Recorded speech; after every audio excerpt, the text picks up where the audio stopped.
జూబ్లీహిల్స్ ఉప ఎన్నికల్లో BRS party జిమిక్కులు మరోసారి బయటపడ్డాయి. వివాదాలు క్రియేట్ చేసి మరీ ఓట్లు రాబట్టుకోవాలనుకునే బీఆర్ఎస్ పార్టీ జూబ్లీహిల్స్ లో ఆ అవకాశం లేకపోయేసరికే కొత్త విధానాన్ని ఎంచుకుంది. గతంలో హుజూరాబాద్ ఎన్నికల్లో పాడి కౌశిక్ రెడ్డి చేసిన విన్యాసాలు చాలా మందికి గుర్తుండే ఉంటాయి. తమకు ఓటేయకపోతే ఆత్మహత్యే శరణ్యమని పాడి కౌశిక్ రెడ్డి ఎమోషనల్ బ్లాక్మెయిల్ చేశారు. ఇక ఆయన కుమార్తె, ఆయన భార్య నెక్స్ట్ లెవెల్లో మాట్లాడారు. కౌశిక్ రెడ్డిని గెలిపించాలని ఎమోషనల్ గా మాట్లాడారు, బతిమిలాడారు. ఇక గెలిచిన తరువాత పాడి కౌశిక్ రెడ్డి నియోజకవర్గాన్ని పట్టించుకోకుండా వివాదాల్లో ఉంటుండగా ఆయన ఫ్యామిలీ మాత్రం విదేశీ టూర్లు చేస్తోంది.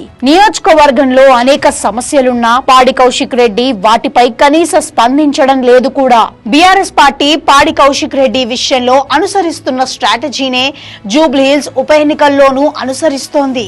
బీఆర్ఎస్ పార్టీ తరపున బరిలోకి దిగిన మాగంటి గోపీనాథ్ భార్య సునీతకు తోడుగా వారి కుమార్తెలు కూడా ప్రచారం చేస్తున్నారు. వాస్తవానికి వారికి రాజకీయాలపై ఆసక్తి లేకున్నా పార్టీ ఒత్తిడితో ఈ ప్రచారంలో పాల్గొనేందుకు ముందుకొచ్చారని గతంలోనే వార్తలు వచ్చాయి. ఇక కొద్ది రోజుల క్రిందట మాగంటి గోపీనాథ్ కుమార్తె ప్రచారంలో ఉండగా కాలు స్లిప్ కావడంతో గాయమైంది.